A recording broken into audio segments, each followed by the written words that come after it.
വന്യമൃഗ ശല്യം അനുഭവപ്പെടുന്ന പ്രദേശങ്ങളിലെ പ്രവർത്തനങ്ങൾ, പ്രതിരോധ പ്രവർത്തനങ്ങൾ അവലോകനം ചെയ്യുന്ന ഒരു നടപടിയാണ് ഇപ്പോൾ നടന്നുകൊണ്ടിരിക്കുന്നത്. കഴിഞ്ഞ ദിവസങ്ങളിൽ ആർളം ഫാമിലുണ്ടായിട്ടുള്ള അക്രമം സംബന്ധിച്ച് തുടർന്ന് മരണം സംഭവിച്ച കാര്യം നിങ്ങളെല്ലാം റിപ്പോർട്ട് ചെയ്തതാണ്. അതുമായി ബന്ധപ്പെട്ട് മന്ത്രി ഉൾപ്പെടെ വിവിധ വകുപ്പുകളിലെ ഉന്നത ഉദ്യോഗസ്ഥന്മാരും ജില്ലാ ഭരണകൂടത്തിൻ്റെ തലവനും ഉൾപ്പെടെ അവരെ സഹായിക്കാനും നേതൃത്വം നൽകാനും MLA-മാരും തദ്ദേശ സ്വയംഭരണ സ്ഥാപനങ്ങളുടെ തലവന്മാരും ചേർന്ന് ആലോചന നടത്തിയിരുന്നു. അന്ന് ആ ആലോചനയുടെ ഭാഗമായി എത്തിച്ചേർന്ന നിഗമനങ്ങൾ അവരെ അറിയിച്ചതിനെ തുടർന്നാണ് അവിടെ നടന്ന ജനകീയ പ്രതിരോധം അവസാനിപ്പിക്കാൻ നമുക്ക് കഴിഞ്ഞത് എന്നതിന് നിങ്ങളെല്ലാവരും സാക്ഷികളായുള്ളവരുമാണ്. പക്ഷെ അവിടെ ആശങ്ക പ്രകടിപ്പിച്ചതുപോലെ പറഞ്ഞു പോവുക എന്ന നിലപാടല്ല ഇപ്പോൾ നാം എല്ലാം ചേർന്ന് സ്വീകരിക്കുന്നത്. അന്ന് നമ്മൾ അവിടെ ഒരു മോണിറ്ററിംഗ് സ്വഭാവമുള്ളൊരു കമ്മിറ്റിക്ക് രൂപം നൽകിയിരുന്നു. സ്ഥലം MLA കൺവീനറായി ബ്ലോക്ക് പഞ്ചായത്ത് പ്രസിഡന്റ്, ബന്ധപ്പെട്ട പഞ്ചായത്ത് പ്രസിഡന്റുമാർ, ജില്ലാ panchayat vice president, block panchayat president തുടങ്ങിയ മെമ്പർമാരാണ് അവിടെ പങ്കെടുത്തത്, തുടങ്ങിയ നേതാക്കന്മാരാണ് അവിടെ പങ്കെടുത്തത്. ഇവരുൾക്കൊള്ളുന്ന ഒരു സമിതിയാണ് തുടർ പ്രവർത്തനങ്ങൾക്ക് നേതൃത്വം നൽകാൻ അന്ന് പ്രഖ്യാപിച്ചത്. അതിൻ്റെ അടിസ്ഥാനത്തിൽ സമയബന്ധിതമായി തന്നെ MLA-യുടെ അധ്യക്ഷതയിലുള്ള സമിതി യോഗം ചേരുകയും പ്രവർത്തനങ്ങളെ ആകെ അവലോകനം ചെയ്യുന്ന നടപടി കൃത്യമായി തന്നെ നടന്നിട്ടുണ്ട് എന്നാണ് ഈ അവലോകന യോഗത്തിൽ നമുക്ക് മനസ്സിലാക്കാൻ വേണ്ടി കഴിഞ്ഞിട്ടുള്ളത്. എന്നാൽ അത് ജനങ്ങൾക്ക് അനുഭവവേദ്യമാകുന്ന വിധത്തിൽ പൂർണ്ണ തോതിൽ പ്രാവർത്തികമാക്കാൻ കഴിഞ്ഞിട്ടില്ല. എന്നിരുന്നാലും അടിക്കാടുകൾ വെട്ടുന്ന പ്രവർത്തനത്തിൽ കഴിഞ്ഞ ഞായറാഴ്ച കേരളത്തിന് മാതൃകയാകും വിധത്തിലുള്ള ഒരു ജനകീയ പ്രവർത്തനമാണ് അവിടെ കാഴ്ചവെക്കാൻ കഴിഞ്ഞത്. പിന്നീടുള്ള ദിവസങ്ങളിൽ അത് വേണ്ടത്ര പൂർണ്ണ തോതിൽ എത്തിക്കുന്ന നിലയിലേക്ക് വന്നിട്ടില്ല. ഈ പോരായ്മ വിലയിരുത്തിക്കൊണ്ടാണ് ആ പ്രദേശത്തിൽ വനം വകുപ്പിലെ ഉദ്യോഗസ്ഥന്മാരെ മാത്രമല്ല അവർക്ക് പുറമെ 50 പേരെ വെച്ച് 10 ദിവസം ഒരു സ്പെഷ്യൽ ഡ്രൈവ് ആരംഭിക്കുന്നതിന് ഇന്ന് തീരുമാനിച്ചത്. അതിന് തൊഴിലുറപ്പ് പദ്ധതിയുടെ ഫണ്ട് ഉപയോഗിക്കാൻ പറ്റുമെന്നാണ്, അല്ലെങ്കിൽ അതിനനുസരിച്ചുള്ള ഉത്തരവുകൾ നൽകാൻ കഴിയുമെന്നാണ് കണക്കാക്കിയിട്ടുള്ളത്. ഇതിന് പുറമെ 33 ഏക്കർ സ്ഥലത്ത് 23 ലക്ഷം രൂപയാണ് ഈ പ്രവൃത്തിക്ക് സാങ്കേതിക അനുമതി നൽകിക്കൊണ്ടുള്ള ഉത്തരവ് ഇന്ന് പുറപ്പെടുവിച്ച് കഴിഞ്ഞിട്ടുണ്ട്. ജില്ലാ ബ്ലോക്ക് പഞ്ചായത്ത് 36 ലക്ഷം രൂപ, ജില്ലാ ഗ്രാമപഞ്ചായത്തുകൾ സംയുക്തമായി 36 ലക്ഷം രൂപ, ഏതാണ്ട് 32 കിലോമീറ്റർ ദൂരം ഫെൻസിങ് സ്ഥാപിക്കുന്നതിന് 5 കിലോമീറ്ററേ ഉള്ളൂ. ശരിയാണ്. അപ്പോൾ ഈ 2 ഫണ്ടും കൂടി ഏറ്റവും എളുപ്പത്തിൽ നടപടിക്രമങ്ങൾ പൂർത്തിയാക്കി പ്രവൃത്തി പദത്തിൽ കൊണ്ടുവരാനാണ് ഇന്ന് തീരുമാനിച്ചിട്ടുള്ളത്. ഇതിൻ്റെ ഭാഗമായി നാളെ 10:30 മണിക്ക് ബഹുമാനപ്പെട്ട MLAയും ജില്ലാ കളക്ടറും ഈ മറ്റ് ഉന്നതതല ഉദ്യോഗസ്ഥന്മാരും സൈറ്റ് വിസിറ്റ് ചെയ്ത് എവിടെയാണ് എന്താണ് ചെയ്യാൻ പോകുന്നതെന്ന് ബോധ്യപ്പെടുത്തുന്നതാണ്. ആനമതിലിൻ്റെ പ്രവർത്തനവുമായി ബന്ധപ്പെട്ട ആളുകളുടെ ആലോചനയും കൂടിക്കാഴ്ചയും അവിടെ നടത്തുന്നുണ്ട്. സ്വാഭാവികമായും മനുഷ്യസഹജമായ കാലതാമസം, മനുഷ്യന് സംഭവിക്കുന്ന കാലതാമസമല്ലാതെ മനഃപൂർവമായ ഒരു കാലതാമസവും ഈ കാര്യത്തിൽ ഉണ്ടാക്കുന്നതിനെ ആരും അനുകൂലിച്ചിട്ടില്ല. ഇവരാരും ഉണ്ടാക്കിയിട്ടുമില്ല, ഇനിയും ഉണ്ടാക്കുകയില്ല. അവിടെ ഇപ്പോഴും ദൗർഭാഗ്യവശാൽ രാപ്പകൽ സമരം നടക്കുകയാണ്. അവർക്ക് സ്വൈര്യമായി കിടന്നുറങ്ങാൻ കഴിയുന്നില്ല എന്ന വസ്തുതയോട് നമ്മൾ വിയോജിക്കുന്നില്ല. പക്ഷേ അവരും ഉദ്യോഗസ്ഥന്മാരും ഭരണകൂടവും ഒരുമിച്ചാൽ മാത്രമേ നമുക്ക് ഫലപ്രദമായി ഈ പ്രശ്നത്തെ നേരിടാൻ കഴിയൂ എന്ന വസ്തുത അറിയാത്തവരല്ല അവർക്ക് നേതൃത്വം നൽകുന്നത്. അവരതും മനസ്സിലാക്കി ഭരണകൂടം ഇപ്പോൾ കാണിക്കുന്ന ആത്മാർത്ഥമായ ശ്രമങ്ങൾക്ക് പിന്തുണ നൽകിയാൽ വളരെ പെട്ടെന്ന് തന്നെ അവരെ കൂടി പങ്കാളികളാക്കുന്ന പ്രതിരോധ പ്രവർത്തനങ്ങൾക്ക് മുൻഗണന നൽകാനാണ് ഇന്നത്തെ യോഗം ധാരണയിൽ എത്തിയിട്ടുള്ളത്. അപ്പോൾ 50 പേർ വെച്ച് 10 ദിവസം ഇത് നടത്തുക എന്ന് പറഞ്ഞാൽ 500 പ്രവൃത്തി ദിനമായി. 500 അല്ല, 500 × 50 അല്ലേ? 50 × 10 500. പിന്നെ ഈ ആനപ്രതിരോധ മതിലിൻ്റെ ആക്ഷൻ പ്ലാൻ നാളെ ഈ സമിതി പരിശോധിക്കുന്നതിന് കോൺട്രാക്ടറുമായി ചർച്ച ചെയ്ത് സൈറ്റ് ഇൻസ്പെക്ഷൻ ഞാൻ പറഞ്ഞു, ഈ 2 സ്ഥലവും കളക്ടറിനെ നേരിട്ട് ബോധ്യപ്പെടുത്തി എവിടെയാണ് എന്താണ് ചെയ്യാൻ പോകുന്നത് എന്നതിന് ക്ലിപ്തത വരുത്തണം. ഈ പ്രവൃത്തി ചെയ്യുമ്പോൾ അയ്യങ്കുന്ന് പഞ്ചായത്തിൽ ഇതിൻ്റെ ദോഷഫലങ്ങൾ അനുഭവിക്കേണ്ടി വരുമോ എന്നൊരു ഉത്കണ്ഠ പഞ്ചായത്ത് പ്രസിഡന്റ് ഉന്നയിക്കുകയുണ്ടായി. തീർച്ചയായും വന്യമൃഗങ്ങൾക്ക് പോകാൻ സ്ഥലമില്ലെങ്കിൽ പറ്റിയ വഴിയിലൂടെ അവർ നടക്കുമല്ലോ. അപ്പം അവിടെയും ജാഗ്രതയോടുകൂടിയ പ്രവർത്തനങ്ങൾ നടത്തുന്നതിന് ഇതുപോലെ ജനകീയ പിന്തുണയോടുകൂടിയുള്ള പരിപാടികൾ ആവിഷ്കരിച്ചാൽ മാത്രമേ നമുക്ക് ജനങ്ങളെ രക്ഷിക്കാൻ കഴിയൂ. ഏത് കാര്യത്തിനും ജനങ്ങളുടെ സഹകരണം ഉറപ്പുവരുത്തി ചെയ്യുമ്പോഴല്ലാതെ ഇത് വിജയത്തിലെത്തിക്കാൻ കഴിയില്ല. നമ്മുടെ വനംവകുപ്പിലെ ഉദ്യോഗസ്ഥന്മാർ അവർ പറയുന്നത്, അപ്പം ഞാൻ അവരെ സമാധാനിപ്പിക്കാൻ പറഞ്ഞത് ഞാൻ ഉറങ്ങിയില്ലല്ലോ എന്നാണ് പറഞ്ഞത്. അതൊരു ഉത്തരവില്ലല്ലോ. രാപ്പകലില്ലാതെ അവർ ഈ സുരക്ഷ ഒരുക്കുന്നതിനുള്ള പ്രവർത്തനങ്ങളിൽ വ്യാപൃതരാണ് എന്നത് നമ്മൾ കാണേണ്ടതുണ്ട്. വളരെ റിസ്ക് എടുക്കേണ്ട ഒരു ജോലിയാണ് അവർ ചെയ്തുകൊണ്ടിരിക്കുന്നത്. അവർക്ക് നമ്മൾ പിന്തുണ നൽകിക്കൊണ്ട് തന്നെ ഇത്തരം പ്രശ്നങ്ങൾക്ക് പരിഹാരം കാണാൻ ശ്രമിക്കേണ്ടതുണ്ട്. വളരെ വൈകാതെ തന്നെ ഇതൊരു വിജയപരമായ പ്രവർത്തനമായി മാറ്റിയെടുക്കാൻ സാധിക്കും എന്നാണ് കരുതുന്നത്.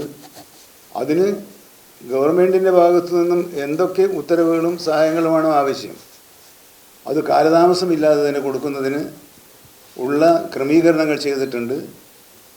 ദുരന്ത നിവാരണ അതോറിറ്റിയുടെ ചെയർമാൻ എന്നുള്ള നിലയിൽ ജില്ലാ കളക്ടർക്ക് അത്തരം ഉത്തരവുകൾ പുറപ്പെടുവിക്കുന്നതിനുള്ള അധികാരമുണ്ട്.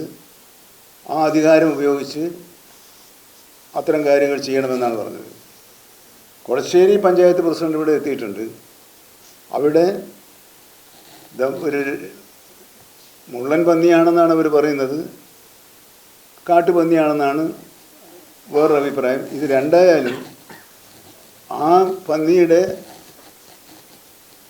ആക്രമണം മൂലം പരിക്ക് പറ്റി ആശുപത്രിയിൽ കഴിയുന്ന മരിച്ചു ആ ആൾ സ്ത്രീ പുരുഷനാണ് മരിച്ചതായിട്ടാണ് ഇപ്പോൾ അദ്ദേഹം റിപ്പോർട്ട് ചെയ്തിട്ടുള്ളത്. അവിടെ സാധാരണ നിലയിൽ ഇത്തരം മുള്ളൻ പന്നിയുണ്ട് അല്ലെ പന്നിയുണ്ട് എന്ന് പറയുന്നൊരു പ്രചരണമുണ്ടെങ്കിലും നമ്മുടെ സ്ക്വാഡ് അത് കൃത്യമായി ഒന്ന് പരിശോധിച്ച് ഉറപ്പുവരുത്തി ഇപ്പോൾ നമ്മൾ ആറളത്ത് ആലോചിച്ചതുപോലുള്ള ഒരു സംവിധാനം അവിടെ ഉണ്ടാക്കി ജനങ്ങൾക്ക് സുരക്ഷിത ബോധം വളർത്തിയെടുക്കാനുള്ള ശ്രമങ്ങൾ ഏർപ്പെടണം. ജില്ലാ പോലീസ് മേധാവി അവിടെ ഇവരുടെ സേനയ്ക്ക് മാത്രം, വനംവകുപ്പിലെ സേനയെ കൊണ്ട് മാത്രം ഈ പ്രശ്നങ്ങൾ പരിഹരിക്കാൻ കഴിയുന്ന വിധം അല്ല, സാഹചര്യമല്ല ഇപ്പോഴുള്ളത്. അതുകൊണ്ട് ഈ പ്രദേശങ്ങളിലൊക്കെ 24 മണിക്കൂർ പെട്രോളിംഗ് നടക്കുന്നുണ്ട് എന്ന് ഉറപ്പുവരുത്താൻ പോലീസും ഒരു കർമ്മസേന എന്നുള്ള നിലയിൽ ഇടപെട്ട് ആ പ്രദേശങ്ങളിൽ രാത്രികാലങ്ങളിൽ നിർബന്ധമായും ഉണ്ടാക്കാനുള്ള ക്രമീകരണങ്ങൾ ചെയ്യും എന്ന് തീരുമാനിച്ചിട്ടുണ്ട്. അതുകൊണ്ട് നമുക്ക് മനുഷ്യസാധ്യമായ എല്ലാ കാര്യങ്ങളും ചെയ്ത് ജനങ്ങളെ സംരക്ഷിക്കാനുള്ള നടപടികളിൽ ഒരുമിച്ച് മുന്നോട്ട് പോകാനാണ് ഇന്നിവിടെ തീരുമാനമെടുത്തിട്ടുള്ളത്. ഇതുപോലെ MLAയുടെ നേതൃത്വത്തിൽ ആവശ്യമായി വരുമ്പോഴെല്ലാം കാര്യങ്ങൾ കൂടി ആലോചിച്ച് പരിപാടികൾ വിജയകരമായി നടപ്പിലാക്കുന്നതിനുള്ള ശ്രമങ്ങൾ ആരംഭിക്കുന്നതാണ്. അതുകൊണ്ട് അവിടുത്തെ ജനങ്ങൾ, അവർക്ക് ഭയാശങ്കകളുണ്ട്, അതോടൊക്കെ അനുഭാവപൂർണമായ നിലപാട് സ്വീകരിച്ചുകൊണ്ട് തന്നെ ഇപ്പോൾ നടത്തിവരുന്ന സമരങ്ങളിൽ നിന്നും അവർ പിൻവാങ്ങണമെന്ന് ഈ യോഗം അവരോട് അഭ്യർത്ഥിക്കാനും തീരുമാനിച്ചിട്ടുണ്ട്. അല്ല, ഇപ്പം നമ്മൾ പറഞ്ഞല്ലോ, ഇപ്പം നമ്മൾ ചെയ്യുന്നത് അടിയന്തര പ്രാധാന്യത്തോടു കൂടി നടപ്പിലാക്കേണ്ട പ്രവർത്തനങ്ങളാണ്. എന്നാൽ താങ്കളിവിടെ ഉന്നയിച്ച പ്രശ്നം തന്നെയാണ് അയ്യങ്കുന്ന് പഞ്ചായത്ത് പ്രസിഡന്റ് ഇവിടെ ഞങ്ങളുടെ ശ്രദ്ധയിൽപ്പെടുത്തിയത്. ആറളത്ത് മാറുമ്പോൾ അവർക്ക് അയ്യങ്കുന്നിൽ വരാം. അവരുടെ സഞ്ചാരത്തെ പൂർണ്ണമായും നിയന്ത്രിക്കത്തക്ക വിധത്തിലുള്ള പരിഹാര മാർഗങ്ങളിലേക്ക്, അത് കുറച്ചുകൂടി ശാസ്ത്രീയവും വിപുലവുമായ സാമ്പത്തിക ബാധ്യത ഉൾപ്പെടെയുള്ളതാണ്, അതിനൊരു നല്ലൊരു പ്രോജക്റ്റാണ് വേണ്ടത്. ആ രൂപത്തിലേക്ക് നമ്മൾ പോയേ പറ്റൂ. പക്ഷേ അത്തരം കാത്തു നിൽക്കാതെ ഇപ്പോൾ ഉറങ്ങാൻ കഴിയുന്ന ആളുകൾക്ക് ഉറങ്ങാനുള്ള സാഹചര്യം ഉണ്ടാക്കുക എന്നതിന് പ്രാധാന്യം നൽകിക്കൊണ്ടാണ്. താങ്കളുടെ ചോദ്യം അപ്രസക്തമല്ല, പ്രസക്തം തന്നെയാണ്. അത് ഗൗരവത്തിൽ കണക്കിലെടുത്തുകൊണ്ട് തന്നെയാണ് കാര്യങ്ങൾ മുമ്പോട്ട് പോവുക.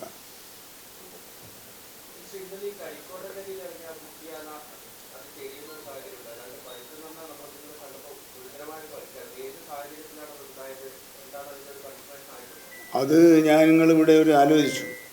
ഇപ്പം കണ്ടുവരുന്ന ഒരു പ്രവണത, നാട്ടിൻ പുറത്തേക്ക് ഇറങ്ങി വന്ന് ജനങ്ങളെ കൊല്ലുകയും കൃഷി നശിപ്പിക്കുകയും ചെയ്യുന്ന സംഭവത്തിൽ മിക്കവാറും അത് ആനയായാലും കടുവയായാലും പുലിയായാലും നരിയായാലും പരിക്കുകളോടുകൂടിയാണ് വരുന്നത്. അത് പ്രത്യേകമായ പഠനത്തിന് വിഷയമാക്കേണ്ട ഒന്നാണെന്നാണ് ഇപ്പോൾ തോന്നുന്നത്. നമ്മളൊരു നിഗമനത്തിൽ ഇപ്പോൾ എത്തണ്ട.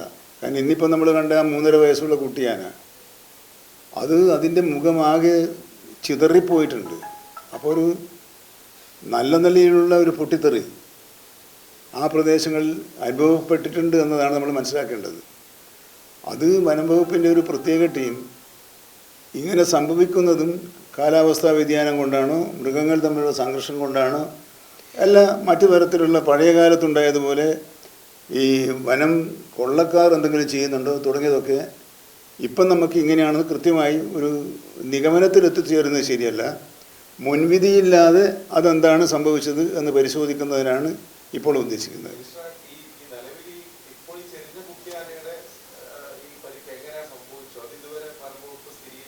പോസ്റ്റ്മോർട്ടം റിപ്പോർട്ടൊക്കെ വന്നാൽ പോസ്റ്റ്മോർട്ടം ഇപ്പോൾ കഴിഞ്ഞേ ഉള്ളൂ. അതിന് തരാം, അതൊന്നും പ്രയാസം അല്ല. നിങ്ങളിതൊന്ന് വിളിച്ചു നോക്കേണ്ട ഒരു ആവശ്യം നമുക്കില്ലല്ലോ. പിന്നെ അല്ല, ഞാൻ പറഞ്ഞല്ലോ മുൻവിധിയില്ലാതെ നമ്മളതിനെ കാണുക. ഇപ്പം പോസ്റ്റ്മോർട്ടം റിപ്പോർട്ട് വന്നിട്ടുണ്ട്. അതിൻ്റെ അടിസ്ഥാനത്തിൽ നമുക്കൊരു അതിൻ്റെ അടിസ്ഥാനത്തിൽ നമുക്കങ്ങ് പോവാം. അതൊരു എല്ലാം നിങ്ങളെ അറിയിച്ചുകൊണ്ട് ചെയ്യാനാണ് ഉദ്ദേശിക്കുന്നത്. കാരണം അല്ലെങ്കിലും തന്നെ നിങ്ങൾ അറിയുന്നുണ്ട്, നിങ്ങൾ കൊടുക്കുന്നുണ്ട്, പിന്നെ നമ്മൾ അറിയിക്കുന്നില്ലേ നല്ലത്.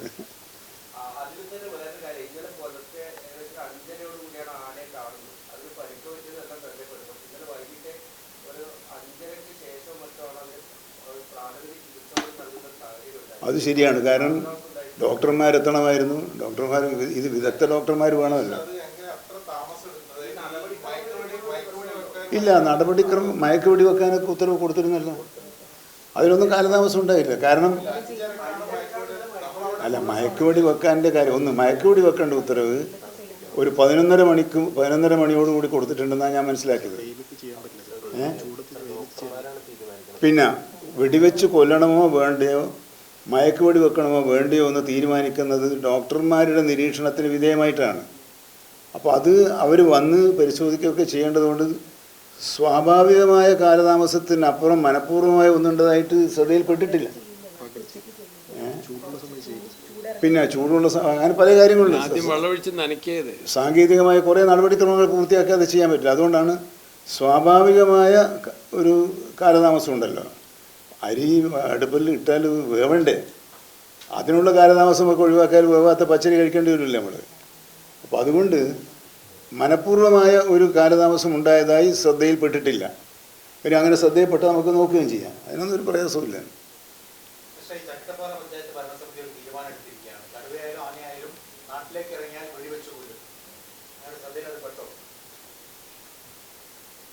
അല്ല, അത് നിങ്ങളിപ്പോൾ ഒരു പത്രത്തിൽ വായിച്ചിട്ട് അറിഞ്ഞു.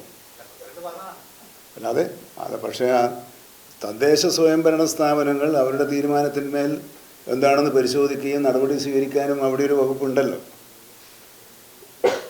പക്ഷെ ഒറ്റനോട്ടത്തിൽ പറഞ്ഞാൽ പഞ്ചായത്ത് ഭരണസമിതി എന്ന് പറയുന്നത് ഒരു പ്രാദേശിക ഭരണകൂടമാണ്. അത്തരത്തിൽ ഉത്തരവാദിത്വമുള്ള ഒരു ഭരണകൂടം അങ്ങനെ ചെയ്യാമോ ഇല്ലയോ എന്ന് ആലോചിക്കേണ്ടത് അവരെല്ലാം അറിയപ്പെടുന്ന രാഷ്ട്രീയ പ്രതിബദ്ധതയുള്ള പ്രവർത്തകന്മാരും നേതാക്കന്മാരുമാണ്. അത് അതിൻ്റെ നിയമത്തിൻ്റെ വഴിക്ക് പോകാമെന്നല്ലാതെ നമുക്ക് വനം വകുപ്പിന് പ്രത്യേകിച്ച് അതിൻ്റെ അകത്തൊന്നും ചെയ്യാനില്ല. വനം വകുപ്പിന് ചെയ്യാൻ കഴിയുന്നത് അനധികൃതമായ കാര്യങ്ങൾ നടന്നാൽ വനനിയമം അനുശാസിക്കുന്ന നടപടി പ്രകാരമുള്ള പ്രവർത്തനങ്ങൾ നടത്തുക എന്നുള്ളത് മാത്രമാണ് വനം വകുപ്പിന് ചെയ്യാനുള്ളത്. എന്നാലും ഇപ്പം നിങ്ങൾ ചോദിച്ചുകൊണ്ട് ഞാൻ അവരോടും അഭ്യർത്ഥിക്കുകയാണ്, നമ്മൾ അങ്ങനെ പോയി ജനങ്ങളെ നിയമം കയ്യിലെടുക്കാൻ പ്രേരിപ്പിക്കുന്ന വിധത്തിൽ ഉത്തരവാദപ്പെട്ട സ്ഥാനത്തിരിക്കുന്നവർ പ്രവർത്തിക്കുന്നതിനെക്കുറിച്ചൊരു പുനരാലോചന നടത്തുന്നത് നാടിന് നല്ലതാണ് എന്നൊരു അഭ്യർത്ഥന ഞാനിവിടെ വെക്കുകയാണ്.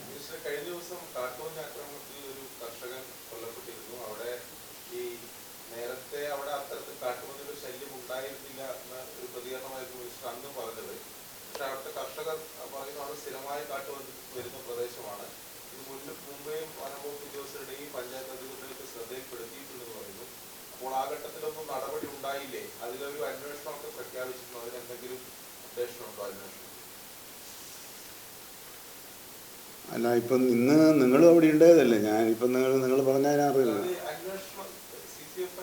അല്ല, അത് ആ സമയത്ത് അന്വേഷിച്ചു. പക്ഷേ അതിനെപ്പറ്റി ഇന്നവിടെ ഞാൻ പങ്കെടുത്ത യോഗത്തിലാരും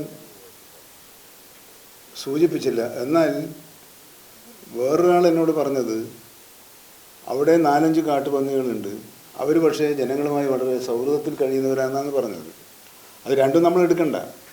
പക്ഷേ നമ്മളിന്നവിടെ തീരുമാനിച്ചത് ഉണ്ടോ ഇല്ല എന്നുള്ള ചർച്ചക്കല്ലല്ലോ നമ്മൾ നിൽക്കുന്നത്. നിങ്ങളവിടെ ഉണ്ടായിരുന്നില്ലേ? അവിടെ നമ്മൾ തീരുമാനിച്ചെന്താ, അവിടെ ഒരു സംശയമൊന്നും വെക്കണ്ട, എന്തെങ്കിലും ഉണ്ടോ എന്ന് നോക്കുക. അതിന് നമ്മളൊരു ഡ്രൈവ് വെച്ച് അതിനുള്ളൊരു സംവിധാനം ഉണ്ടാക്കിയിട്ടാണല്ലോ ഇങ്ങോട്ട് പോകുന്നത്. അവിടെ പറഞ്ഞുകൊണ്ടാണ് ഞാനിവിടെ പറയാതിരുന്നത്. അപ്പോൾ ഇന്ന് കണ്ണൂരിൽ വന്ന് ഇത്തരം കാര്യങ്ങൾക്ക് വേണ്ടി മാത്രം വന്നതാണ്. അതിൽ എല്ലാവരും നല്ല നിലക്ക് സഹകരിച്ചിട്ടുണ്ട്, മാധ്യമങ്ങളും സഹകരിച്ചിട്ടുണ്ട്. എല്ലാവർക്കും നന്ദി പറഞ്ഞുകൊണ്ട് ഈ പരിപാടി അവസാനിപ്പിക്കാമെന്ന് ഞാൻ കരുതുന്നു.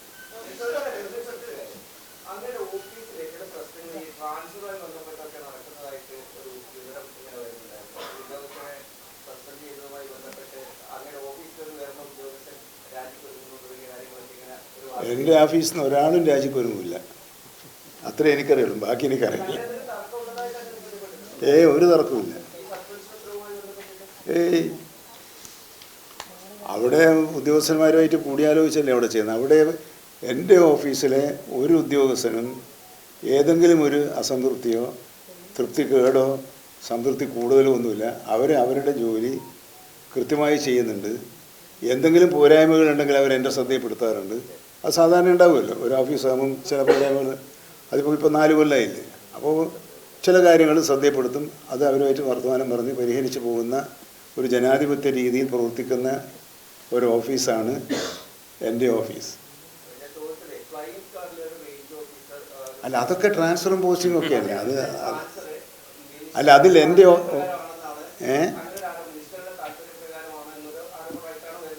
മിനിസ്റ്റർ അടുത്ത് തക്കതായ കാരണത്താൽ ഒരു കാര്യം വന്നാൽ മിനിസ്റ്റർ ചിലപ്പോൾ ചെയ്യേണ്ടി വരില്ലേ. ഈ കാര്യം തന്നെ ഒരു മിനിസ്റ്റർക്ക് ചില കാര്യങ്ങൾ ചില ഫയൽ വരുമ്പോൾ ആ ഫയലിന്മേൽ തീരുമാനം എടുക്കണ്ടേ. അത്തരത്തിൽ ധാരാളം ഫയലുകൾ വരാൻ തീർപ്പെടുക്കാണ്ട് പിന്നെ അതിന് ക്രമവിരുദ്ധമായിട്ടോ തെറ്റായിട്ടോ കാര്യങ്ങളുണ്ടെങ്കിൽ അത് ചൂണ്ടിക്കാണിച്ചാൽ തീർത്തുന്നതിനും ഒരു പ്രയാസമില്ലാത്ത ഒരാളാണ് ഞാൻ. അപ്പോൾ അതുകൊണ്ട് അത് ഇന്നിപ്പം നിങ്ങളൊരു വലിയ വാർത്ത ഈ കൂട്ടത്തിലാക്കല്ല, നമുക്കത് വേറെ പറയാം. ശരി. അല്ല, ഉദ്യോഗസ്ഥന്മാർക്ക് ചില കാര്യങ്ങളിൽ അവർ വിയോജിപ്പ് പറയുമല്ലോ. പക്ഷേ ചർച്ചയിൽ ഇപ്പോൾ ഇവിടെ തന്നെ പലരും ഒരേ അഭിപ്രായമല്ലോ പറഞ്ഞത്, പല നിർദ്ദേശങ്ങളും വന്നല്ലോ. അതിൽ ഏറ്റവും പ്രായോഗികമായ നിർദ്ദേശം സ്വീകരിക്കാനാണല്ലോ ഈ ചർച്ച എന്ന് പറയുന്നത്. അല്ലാണ്ട് ഒരാൾ പറയുന്നതിൻ്റെ അങ്ങനെ ചെയ്യാനല്ലല്ലോ. ഇവിടെ ഇപ്പം പല നിർദ്ദേശങ്ങൾ വന്നു. അതിൽ ഏറ്റവും നല്ലതും പ്രായോഗികവും സാമ്പത്തിക കാര്യങ്ങൾ കൈകാര്യം ചെയ്യാൻ കഴിയുന്നതുമായ നിർദ്ദേശമാണ് സ്വീകരിക്കുക. അപ്പോൾ നിർദ്ദേശങ്ങൾ തരാനുള്ള ഉത്തരവാദിത്വം അവർക്കുണ്ട്. കാരണം അവരുടെ അനുഭവത്തിൽ നിന്നും നിയമത്തിൻ്റെ പരിധിയിൽ നിന്നുകൊണ്ടും ഇന്നത് ഇന്ന വിധത്തിലാണ് എന്ന് പറയാനുള്ളത് അവർ പറഞ്ഞല്ലോ. പല കാര്യങ്ങളിൽ ഓർഡർ കിട്ടണം, ഇങ്ങനെ കിട്ടണം. അപ്പോൾ ഇന്നിപ്പോൾ കളക്ടറാണ് ഉത്തരവ് പുറപ്പെടുവിക്കുക. ഞാൻ ഉത്തരവ് പുറപ്പെടുവിക്കേണ്ട ആവശ്യമില്ല. അപ്പം ഞാൻ ഉത്തരവ് പുറപ്പെടുവിക്കേണ്ട ആവശ്യം കൂടിയുണ്ടെങ്കിൽ ഞാൻ ഓർഡർ കൊടുക്കുമല്ലോ. അപ്പം അത് നിങ്ങൾക്കും അങ്ങനെ തന്നെയല്ലേ. ഒരു പ്രശ്നങ്ങളുണ്ടായ ചർച്ചയിൽ അത് അങ്ങനെയാണോ, എന്നാൽ ശരി, എന്നാൽ പൊതുവെ എല്ലാവർക്കും സ്വീകാര്യമാണോ, ശരി. അങ്ങനെയല്ല നമ്മൾ ഒരു ജനാധിപത്യ സംവിധാനത്തിൽ ഭരണം നടത്തിക്കൊണ്ടുപോകുന്നത്. അതിനെയൊക്കെ ആക്ഷേപമായിട്ടൊക്കെ വന്നാൽ എൻ്റെ ഓഫീസിൽ നിങ്ങൾക്കൊന്നും കിട്ടില്ല. അത്രയും ഞാൻ പറയുന്നുള്ളൂ. ശരി.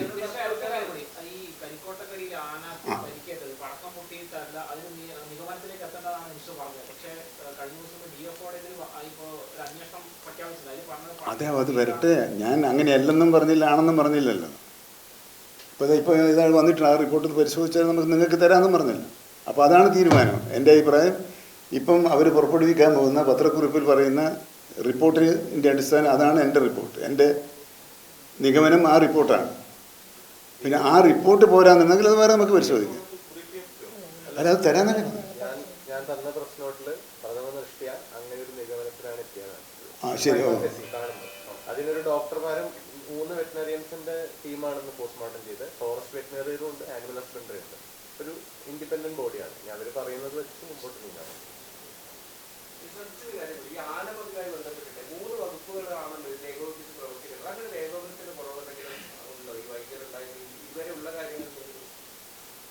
ഏകോപനം കൂടിയതുകൊണ്ടാണ്, ഏകോപനത്തിന് കുറവേ ഇല്ല. അല്ല, അതിന് സാങ്കേതികമായ ചില പ്രശ്നങ്ങളുള്ളതുകൊണ്ടാണ്. അല്ല, അതിൽ മരം മുറിയുമായി ബന്ധപ്പെട്ട് കുറേ കാലം ഒരു അനിശ്ചിതത്വം ഉണ്ടായിരുന്നു. മരം മുറിക്കാനുള്ള പ്രതിബന്ധങ്ങൾ നീക്കിയിട്ട് കഴിഞ്ഞ പ്രാവശ്യം ഞാൻ അവിടെ ചെന്നപ്പോഴാണ് അത് സംബന്ധിച്ച വ്യക്തമായ ഉത്തരവ് ഇറക്കിയത്. അപ്പോൾ അത് പ്രശ്നം തീർന്നു. അതിൻ്റെ അടിസ്ഥാനത്തിൽ മരമുറി നടന്നുകൊണ്ടിരിക്കുന്നുണ്ട് അവിടെ എന്നാണ് ഞാൻ മനസ്സിലാക്കിയത്. പക്ഷേ അത് ഒരുപാട് വലിയ മരങ്ങളാണ്. അങ്ങനെ മുറിക്കുന്നത്, അതാണ് രണ്ടഭിപ്രായം. അങ്ങനെ മുറിക്കുന്നത് ആനകൾക്ക് കടന്നു വരാൻ സഹായമാവില്ല എന്നുള്ള ഉത്കണ്ഠ, രണ്ടഭിപ്രായമല്ല, ഉത്കണ്ഠയുണ്ട്. അപ്പോൾ നമ്മളിതിൻ്റെ എല്ലാ വശവും വരണം. എന്നാൽ പൊതുവേ നമുക്ക് പ്രായോഗികമായി ഈ ഘട്ടത്തിൽ എന്താണ് ചെയ്യാൻ കഴിയാമെന്ന് ആലോചിക്കേണ്ടത്. അത് ചെയ്യാമെന്ന് മാത്രമാണ്. അത് 100% പെർഫെക്റ്റ് ആണെന്നുള്ളതുമല്ല. നമുക്ക് പ്രായോഗികമായി ചെയ്യാൻ കഴിയുന്ന ഇപ്പോൾ ഉരുത്തിരിഞ്ഞ് വന്ന നിർദ്ദേശം, അത്തരം നിർദ്ദേശങ്ങൾ ക്രോഡീകരിച്ച് ഒരു തീരുമാനമെടുത്ത് മുമ്പോട്ട് പോവുക. ഈ നിലപാടാണ് സ്വീകരിച്ചിട്ടുള്ളത്.